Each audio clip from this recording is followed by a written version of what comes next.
Hello everyone, welcome to my channel Rock Vicky AG में आपका स्वागत है।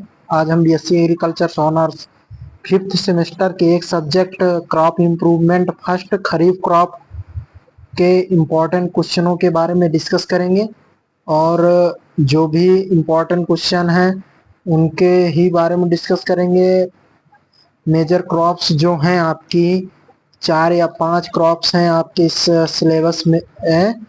जैसे हो गया आपका राइस, हो गया मेज, हो गया सोरघम, पेरल मिलेट हो गया और पिजन पी। ये 5 क्रॉप्स हैं जिनके बारे में आपको breeding method and breeding objects के बारे में पढ़ना है। यही आपका पूरा सिलेबस में है। बाकी के 3-3 नंबर क्वेश्चन प्लांट ब्रीडिंग से पूछता है और जेनेटिक्स से पूछता है।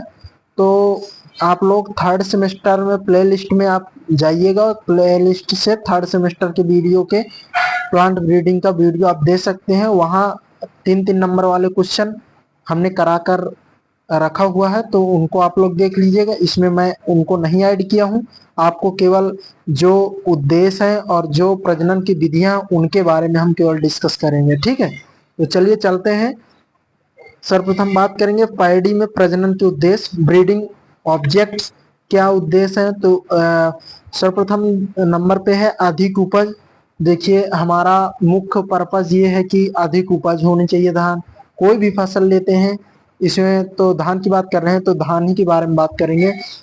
तो ऐसी मतलब क्रॉस करवाएं जो अधिक उपज प्राप्त कर सकें, प्राप्त हो, कम लागत में अधिक उपज प्राप्त होना चाहिए। एक तो हो गया।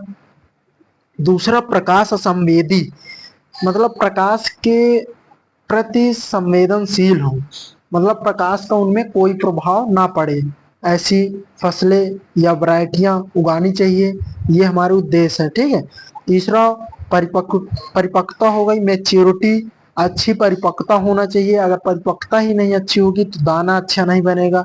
ठीक है, और परिपक्वता अच्छी नहीं होगी तो आपका प्रोडक्शन अच्छा नहीं होगा, श्योर है। बात करें रोग रोधिता, इनसे रोगों से मुक्त होना चाहिए। जैसे रोग लगते हैं उसमें पैडी में, तो आपको यहाँ लिख देते हैं पैडी में जो जो रोग लगते हैं। ब्लास्ट हो गया आपका, ब्लास्ट हो गया, और हेलमेंथोस्पोरियम हो गया, स्टेम रॉट हो गया, स्टेम रॉट हो गया। ठीक है, और शीथ ब्लाइट हो गया आपका, शीथ ब्लाइट हो गया आपका, और बैक्टीरियल लीफ ब्लाइट हो गया, बैक्टीरियल लीफ ब्लाइट हो गया। राइस टुंगरो हो गया, राइस टुंगरो वायरस हो गया, और ग्रासी सूट, ग्रासी स्टंट वायरस हो गया। ये इतने आपके रोग हैं। ठीक है, तो इनसे मुक्त होना चाहिए वैरायटियां। तो अगर उद्देश्य हमारा ये है कि अगर इन रोगों से मुक्त वैरायटियां होंगी तो इनमें रोग नहीं लगेगा। ये मेन पर्पज है। ठीक, अब बात करेंगे हम कीट रोधिता की। तो कीट रोधिता भी कई हैं, जैसे स्टेम बोरर है, जैसे स्टेम बोरर, स्टेम बोरर। ठीक, और दूसरा है गाल मिज, गाल मिज, और तीसरा है brown plant bug, brown plant bug, और चौथा है आपका राइस गंधी बग, जो सबसे हानिकारक कीट है राइस गंधी बग। राइस मिली बग, राइस मिली बग, ये आपके हो गया कीट रोधिता। इन कीट रोधितों से मुक्त होनी चाहिए। अर्जन प्रतिबल रोधिता means resistance to abiotic factor test, इनसे मुक्त होना चाहिए। एबायोटिक स्ट्रेस और बायोटिक स्ट्रेस, एक लॉन्ग में 13 नंबर में क्वेश्चन पूछता है, पहले 15 नंबर में पूछता था लेकिन अब 13 नंबर में पूछता है। तो बायोटिक एंड स्ट्रेस क्या है और इसका डिटेल से फुल एक्सप्लेन आप लोग पढ़ लीजिएगा, 13 नंबर में पूछता है। ठीक है, तो इनसे रेजिस्टेंट एबायोटिक टेस्ट जो होते हैं, रेजिस्टेंट में आपका हो जाएगा एक सेकेंड। हाँ, तो आपका एबायोटिक में कौन कौन से आते हैं ये आप देख लेंगे। एबायोटिक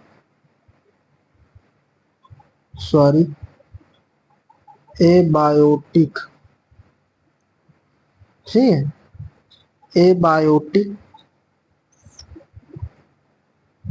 फैक्टर, एबायोटिक फैक्टर में कौन कौन से हैं, जैसे ड्रॉट हो गया, सूखा, DROGST, ठीक है, ड्रॉट हो गया, कोल्ड हो गया, ठंडा हो गया, वाटर लॉजिंग हो गया, जल भराव, लॉजिंग, ये आपके हो गया। ठीक, अब बात करेंगे बायोटिक स्ट्रेस की। बायोटिक फैक्टर, बायोटिक फैक्टर में आपका हो गया वीड हो गया, बैक्टीरिया हो गया, फंगस हो गया, वायरस हो गया, ठीक है, और भी कीड़े हो गए, निमेटोड हो गया, निमेटोड होगा, ये इतने बायोटिक फैक्टर में आ जाते हैं। ठीक, जो मतलब भौतिक रूप से नुकसान पहुंचाते हैं उनको एबायोटिक, और जो मतलब बैक्टीरिया वगैरह है उनसे अगर कोई हानि होती है तो बायोटिक स्ट्रेस में आते हैं। ठीक, तो ये आपका हो गया कंप्लीट। ठीक, आपका ब्रीडिंग ऑब्जेक्ट्स कंप्लीट हो गए। अब बात करेंगे हम लोग ब्रीडिंग मेथड की, कौन कौन सी विधियां हैं। तो पूरा स्थापन है, एक तो पूरा स्थापन है। पूरा स्थापन तो जब पौधे के उगने वाले स्थान से नए स्थान में प्रवेश कराना जहां पर वो पहले नहीं पाए जाते थे, पूरा स्थापन कहलाता है। सिंपल सी आपकी डिफिनीशन हो गई। और जो धान की कुछ वैरायटियां हैं जिनको एक जगह से दूसरे जगह विकसित की गई हैं, तो कुछ वैरायटियां हैं जैसे IR8, IR5, IR20, 22, 34, 36 और 50।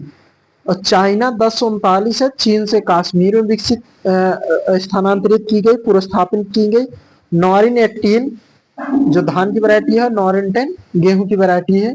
तो नॉरिन 18 की बात करें तो जापान से हिमाचल क्षेत्रों में। और बात करेंगे मसूरी, एक वैरायटी है जो मलेशिया से आंध्र प्रदेश में पूरा स्थापित किया गया। तो ये हो गया आपका इंट्रोडक्शन, पूरा स्थापन। अब बात करेंगे प्योर लाइन सिलेक्शन, शुद्ध वंश क्रम।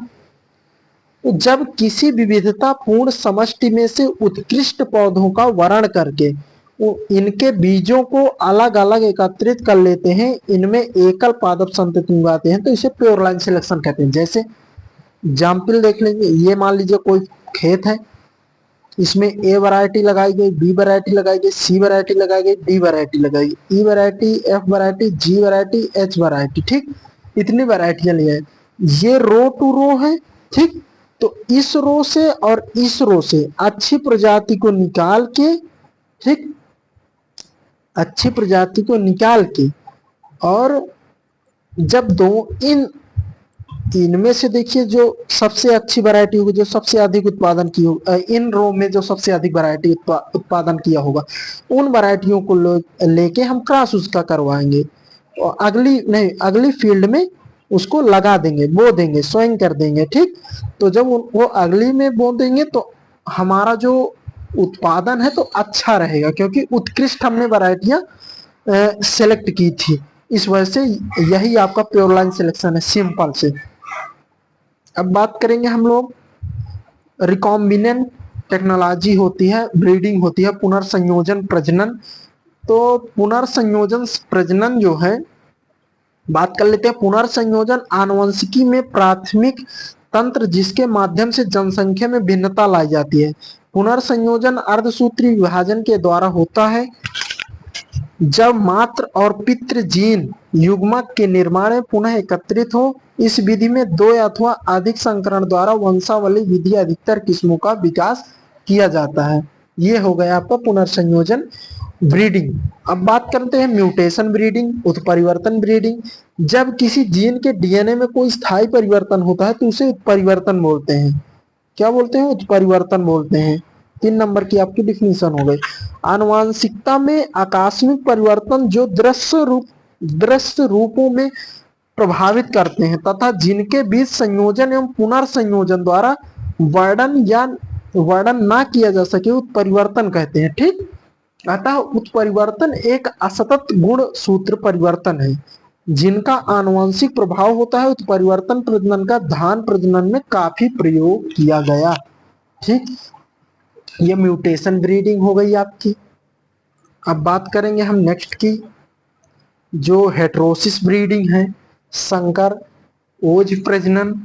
ठीक, तो संकर ओज प्रजनन में क्या है? संकर ओज पहले किसे कहते हैं? एक तो आप लोग जो होता है F1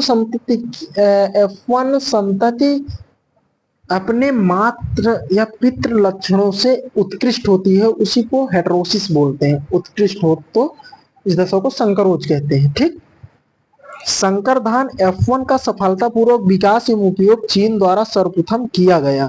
किसके द्वारा किया गया? चीन द्वारा। संकर धान का उत्पादन सामान्य किस्मों से 20% अधिक होता है। ठीक, बात करेंगे किस्म संकरण की, वैरायटी हाइब्रिडाइजेशन की। यह नीलगिरी धान सुधार की सबसे लोकप्रिय विधि है। ये गलती से लिख गया है। यह धान की उपज में तब से काफी अधिक वृद्धि हुई जब से देसी क्रॉस विदेशी लाइनों के संक्रमण में बौनी किस्मों द्वारा लगभग पूरी तरह से लंबी जैसी किस्मों को विस्थापित कर दिया गया। कुछ किस्म का विकास प्रदीप्त संकरण विधि द्वारा भी किया गया है। जपोनिका एक इंडिका संकरण से कुछ किस्म का विकास हुआ। ये दो हैं, इनसे कुछ किस्मों का विकास हुआ, जैसे कि विदिशा 12, CSR 10, शकुंतला चेनाव, जितेंद्र चेनाव, पुष्पेंद्र पूषा 76, महामाया नीलगिरी। इतनी वैरायटियां हैं जो आपकी हाइब्रिड किस्म संकरण में आती हैं धान की। ठीक है, बात करेंगे लास्ट है दूरस्थ संकरण, डिस्टेंस हाइब्रिडाइजेशन। डिस्टेंस मीन्स दूर, शब्द से ही पता चला है। डिस्टेंस हाइब्रिडाइजेशन संकरण मतलब दूर संकरण। जब संकरण में प्रयुक्त होने वाले पौधे विभिन्न जातियों अथवा प्रजातियों से संबंधित होते हैं तो ऐसे संकरण को दूरस्थ संकरण कहते हैं। और यदि संकरण एक ही प्रजाति की 2 जातियों में किया जाता है तो उसे अंतर जातीय संकरण कहते हैं। ठीक है, जैसे व्हीट का क्रॉस कराया गया राई से तो आपका क्या निकला? टिटिकेल निकला। अभी तक वीडियो को आपने लाइक शेयर सब्सक्राइब ना किया हो तो लाइक शेयर सब्सक्राइब कर ले और बेल आइकन को प्रेस कर ले, जिससे आगे आने वाली वीडियो का नोटिफिकेशन आपको मिलता रहे। और आई होप वीडियो आपको अच्छी लगी होगी। आज की वीडियो में बस इतना ही। जय हिंद, जय भारत।